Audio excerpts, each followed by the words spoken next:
pas sur un sol marécageux, enfin en tout cas sur un terrain glissant, puisque De Gaulle, ça reste quand même une icône absolue, j'ai envie de dire, aussi bien pour la résistance que pour les, entre guillemets, les gens de bien pensants, bien installés.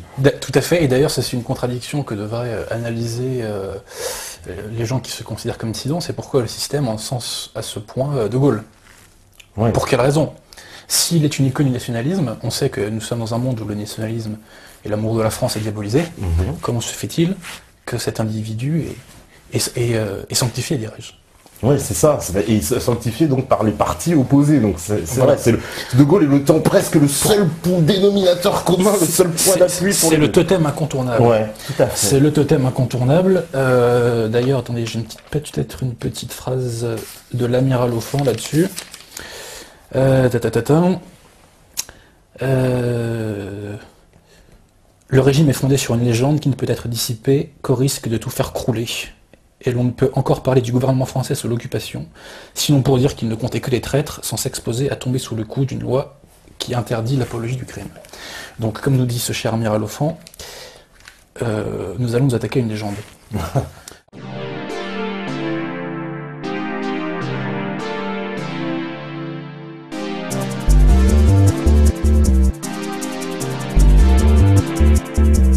Mettons-nous maintenant dans la tête de Paul Reynaud. Paul Reynaud veut être le Clémenceau de la Seconde Guerre mondiale. Il ne veut pas capituler, il ne veut pas faire l'armistice, il ne veut pas se reconnaître perdant. Et rappelez-vous, Paul Reynaud a ce plan de partir en Angleterre une fois que la France serait submergée. C'est une chose d'avoir ce plan en tête, c'est autre chose de l'appliquer une fois qu'on a la tête dans le désastre, quoi. Bon. Que va-t-il se passer? Le 12 juin, le général Weygand, au Conseil des ministres, va dire là on arrête, il faut demander l'armistice, c'est la débâcle totale, on se fait massacrer, nos hommes se font tuer pour rien, etc. Le 13 juin, Pétain au Conseil des ministres se rallie à cette idée de demander l'armistice. Reynaud, lui, ne le veut pas, et la majorité du Conseil des ministres, à ce moment-là, ne le veut pas non plus.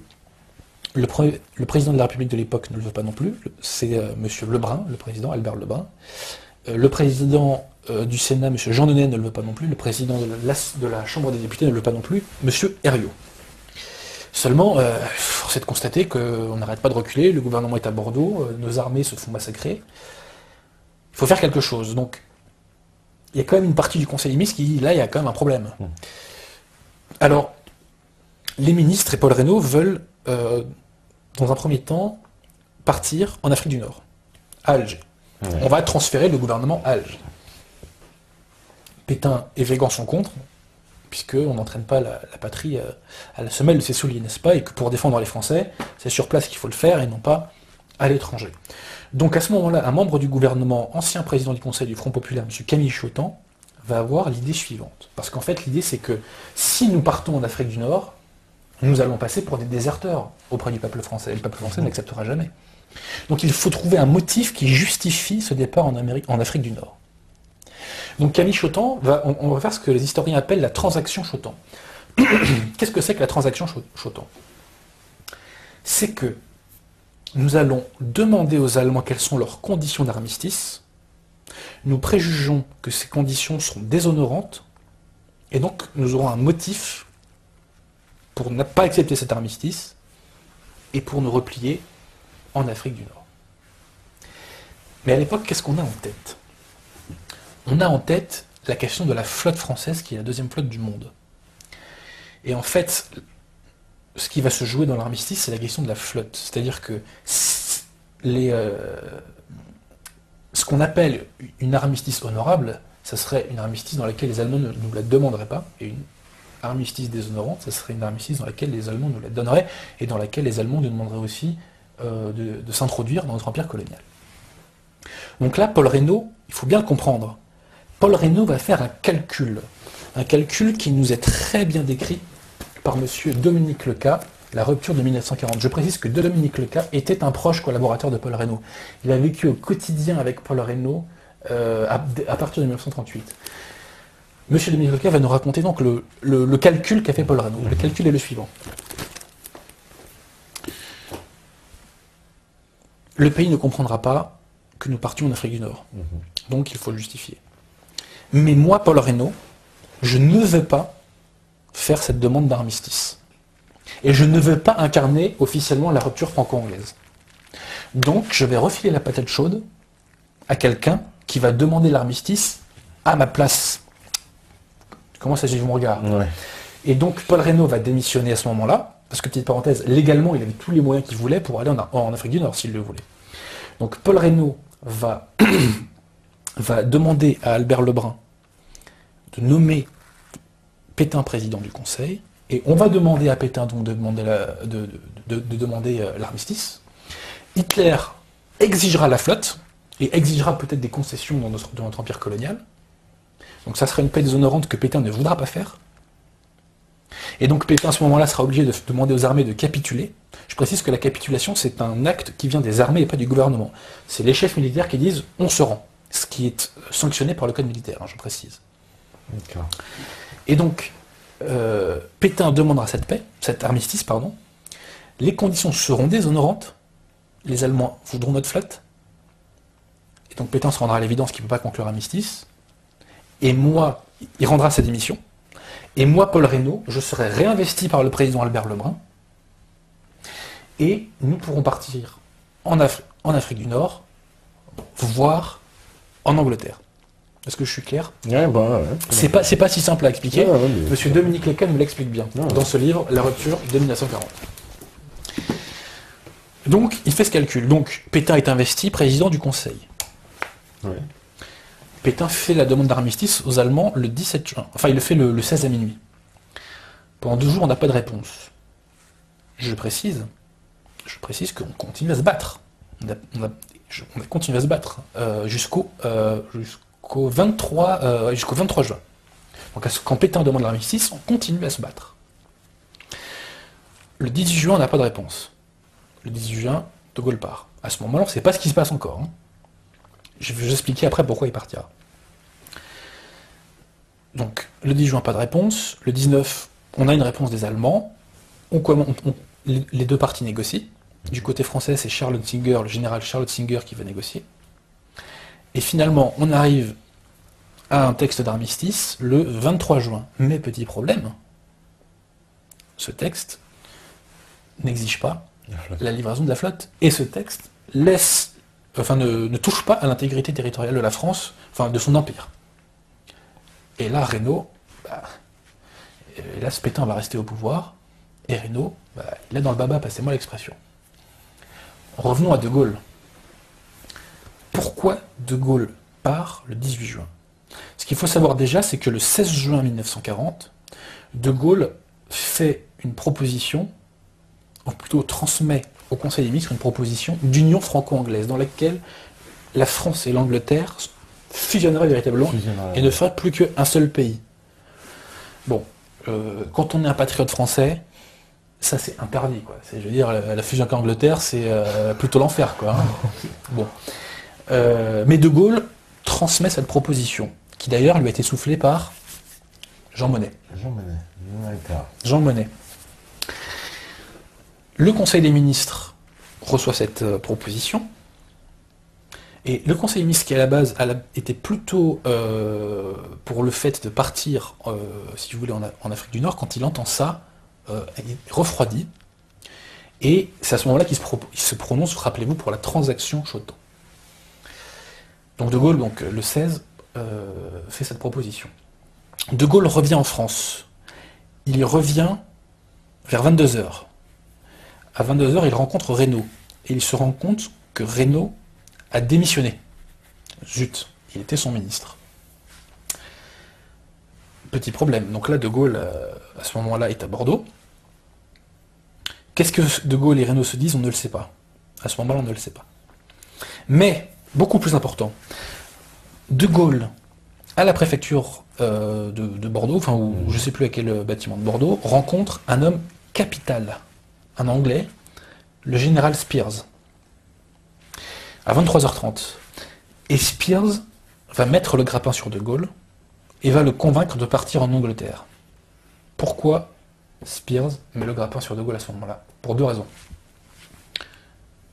il est en colère contre Reynaud, qui a joué un calcul très risqué en démissionnant et en laissant Pétain prendre le pouvoir. Donc, il est en colère contre Reynaud. Ensuite, il a besoin d'un Français pour faire de la propagande anti-allemande en langue française. Parce qu'il sait que comme les armées allemandes nous ont envahis, il va y avoir de la propagande anti-anglaise en langue française. Donc, il veut quelqu'un pour contrer ça. D'autant que, je cite Spears, nous allons être obligés de bombarder des villes françaises et il faudra bien le justifier. Ok. Et, c'est encore plus important, il a besoin que De Gaulle aille en Angleterre. Pourquoi ? Il a besoin que De Gaulle aille en Angleterre parce que De Gaulle sera un échelon précurseur d'un gouvernement d'émigration Reynaud. Et quand De Gaulle part en Angleterre le lendemain matin, le 17, il y va en pensant que Reynaud reprendra le pouvoir et le rejoindra.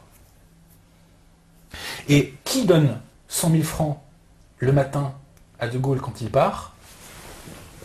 Prendre l'avion avec le général Spears. Qui donne 100 000 francs à De Gaulle ?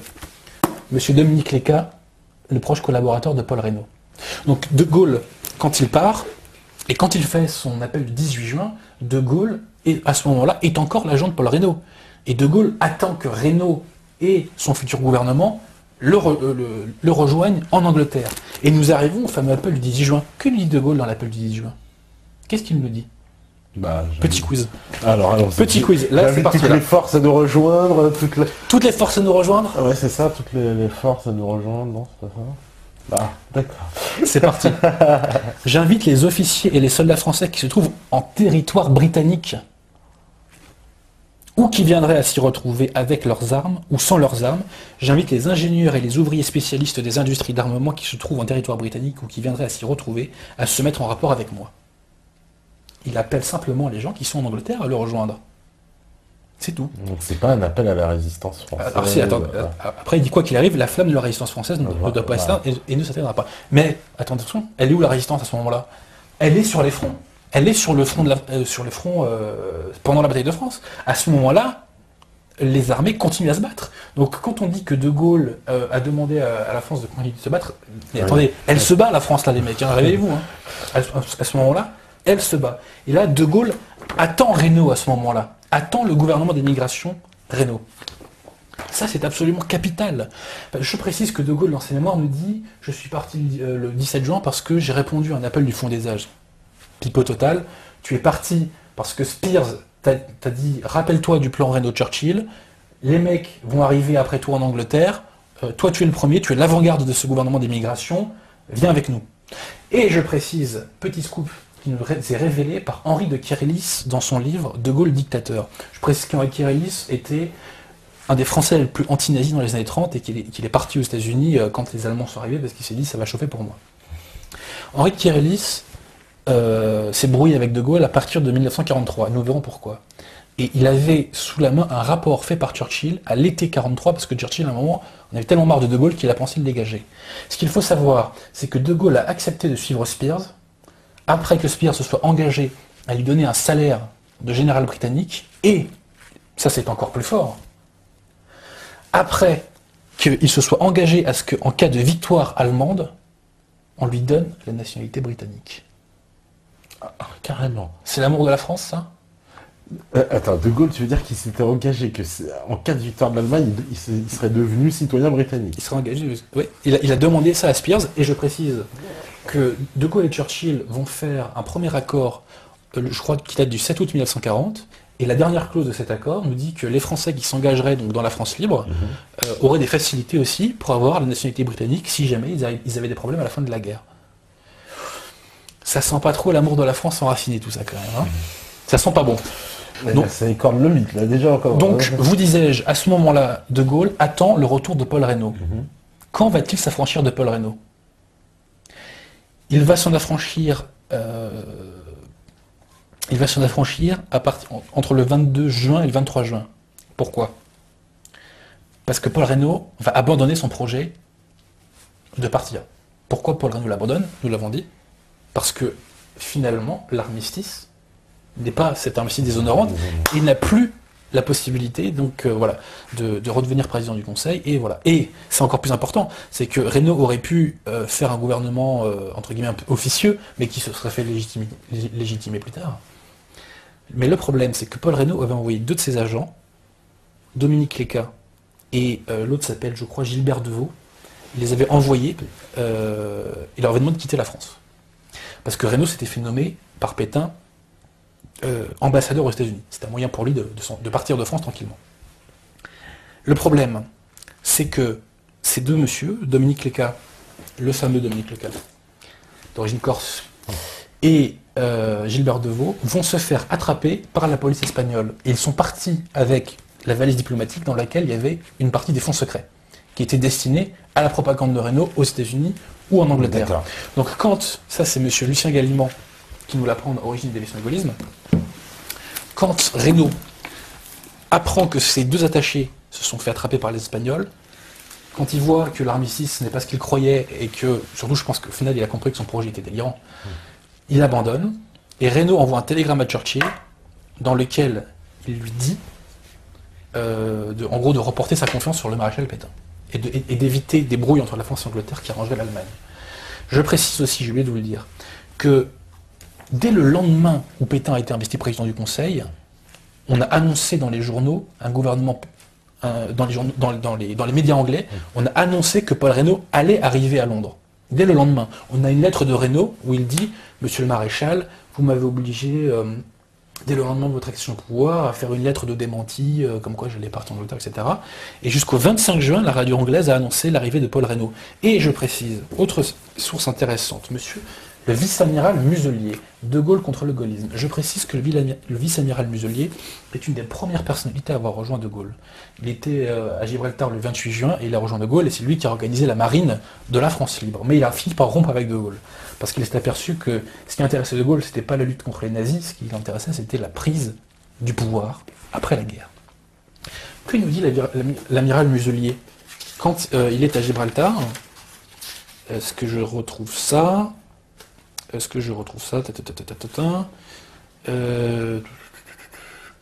bref, il nous raconte qu'il part de Gibraltar et que il s'attend à retrouver De Gaulle et Reynaud. Pourquoi Reynaud? C'est De Gaulle qui a fait l'appel du 18 juin. Pourquoi le vice-amiral Muselier s'attendait-il à retrouver Reynaud?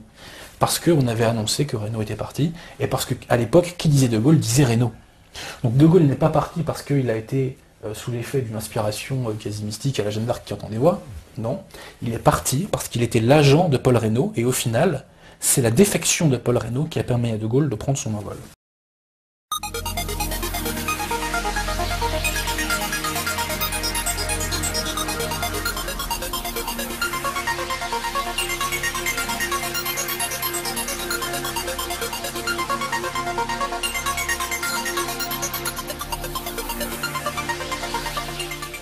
Je considérais que c'était une des plus belles figures de l'histoire de France. Premièrement.